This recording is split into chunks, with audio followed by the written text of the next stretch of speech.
দেশের বিভিন্ন স্থানে জ্বালানি তেলের জন্য হাহাকার চলছে। তেল ডিপোগুলোতে যানবাহন লাইনে অপেক্ষমান থাকলেও চাহিদা মতো তেল সরবরাহ করা হচ্ছে না। ইরানের সঙ্গে ইসরায়েল, যুক্তরাষ্ট্র ও মধ্যপ্রাচ্যের যুদ্ধের কারণে দেশের জ্বালানি তেল সংকট দেখা দিয়েছে। এই সংকটের ধারাবাহিকতায় প্রভাব পড়েছে দেশের বিভিন্ন ডিপোগুলোতে।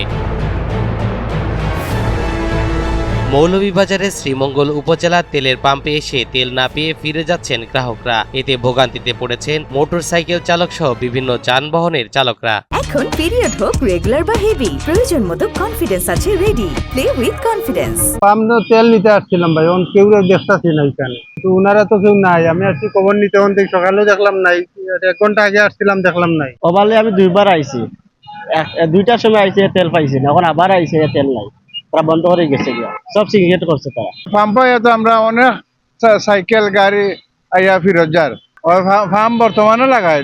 একই চিত্র পদ্মা ঘাট সংলগ্ন জেলা রাজবাড়ীতেও। তেল মজুদ থাকা সত্ত্বেও নানা অজুহাতে পর্যাপ্ত তেল দিচ্ছেন না পাম্প মালিকরা। দীর্ঘ লাইনে দাঁড়িয়ে পর্যাপ্ত তেল না পেয়ে হতাশা প্রকাশ করেছেন অনেকেই। বানু কাছ থেকে আইসি তেলর লাগে, এটা কইছি বুঝছেন, এটা সিন্ডিকেট চলের বর্তমানে, তারা তেলই দেন না বর্তমানে, বুঝছেন না, তেল দেন না, কই তেল দেন। বানু কাছ থেকে শ্রীমঙ্গল পর্যন্ত আইসি তেলর লাগে, এই পর্যন্ত তেল ফারাম না, এখনো পর্যন্ত তেল পাই, তারা মজুদ করে রাখে তো তেল তো মিলেন না বর্তমানে। আসলে একটা মানুষের যদি প্রতিদিন 3-4 লিটার তেল লাগে, মার দেয় হচ্ছে 200 টাকার বা 100 টাকার।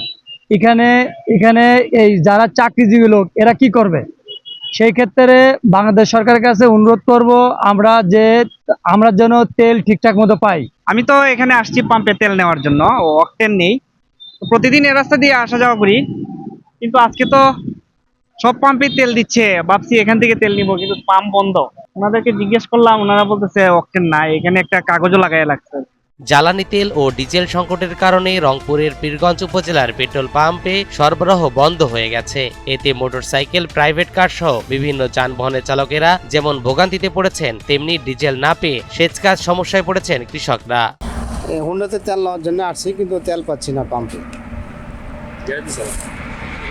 জমিনে তেল নেওয়ার জন্য আসছে, জমিনে তেলও পাচ্ছি না। আর পাম্পে গেছিলাম, ও পাম্পে কোনো তেল পাইনি। আমি সকাল থেকে 3টা পাম্পে করছি, একটা পাম্পেও তেল পাইনি। সকালবেলা থেকে এখন পর্যন্ত প্রায় 20টা পাম্পে গেছি, কিন্তু কোনো পাম্পে তেল দিচ্ছে না। কিছু কিছু পাম্পে বাস গাড়িতে তেল দিচ্ছে, কিন্তু আমাদেরকে তেল দিচ্ছে না। 5 লিটার পর্যন্ত আমাদেরকে তেল দেয়নি। এই জন্য অনেক জায়গায় অনেক সময় দেখা যায় 1/2 ঘন্টা বা 1 ঘন্টা সিরিয়ালে দাঁড়াই থেকেও তেল পাই।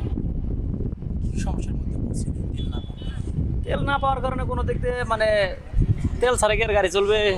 তেল ছাড়া তো কোনো দিকে যাইতে পারবো না টিপ নিয়ে। আসতেছি, দেখি যদি কোনো জায়গায় তেল পাই তাহলে হবে, না হয় গাড়ি রাইখা যে কোনোভাবে বাড়ি চলে যেতে হবে। তেল যখন ব্যবস্থা হবে তখন গাড়ি নিয়ে যেতে হবে, তেল ছাড়া তো গাড়ি চলবে না। মানিকগঞ্জের দৌলতপুরে ডিজেল সংকট ভয়াবহ আকার ধারণ করেছে। ঘন্টার পর ঘন্টা লাইনে থেকেও মিলছে না ডিজেল।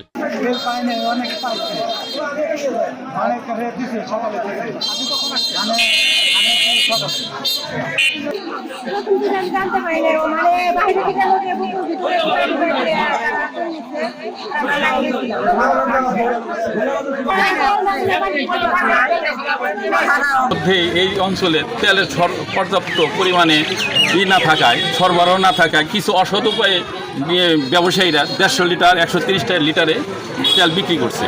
কৃষকরা হুমড়ি খেয়ে ওই জায়গা থেকে তারা অর্থনৈতিক ক্ষতিগ্রস্তের মাধ্যমে এই এলাকার ধান রোপণ করতেছে। এদিকে পাম্পের দায়িত্বে থাকা ম্যানেজাররা দিচ্ছে নানান অজুহাত। আমাদের এখানে সরকার নির্ধারিত যেভাবে বলা আছে, আমাদের সেভাবে অলরেডি উপর থেকে নির্দেশ দেওয়া আছে, যেভাবে আমরা দিচ্ছি।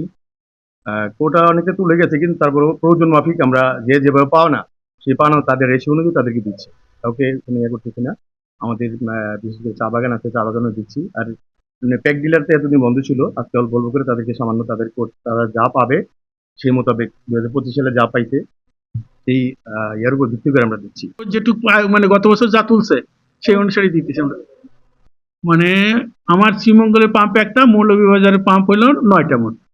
এই শ্রীমঙ্গলে একটা পাম্প নাহার পেট্রোলিয়াম, ও গত বছর মার্চে যেটা তুলছে, আমরা এই বছর মার্চে ওকে সেই তেলটা দিচ্ছি আর কি, এবং ও প্রত্যেক দিনই তেল পাচ্ছে আর কি, ওর পাম্পে কোনো সমস্যা নেই। ঈদকে সামনে রেখে মহাসড়কে বাড়ছে যানবাহনের চাপ। বিভিন্ন জেলা থেকে নারীর টানে বাড়ি ফিরছে মানুষ, কিন্তু সেখানে বাধা হয়ে দাঁড়াচ্ছে জ্বালানি তেলের সংকট। শীঘ্রই সব সংকট কাটিয়ে আসবে স্বস্তি, এমন প্রত্যাশা সবার। তরিকুল ইসলাম, NTV অনলাইন।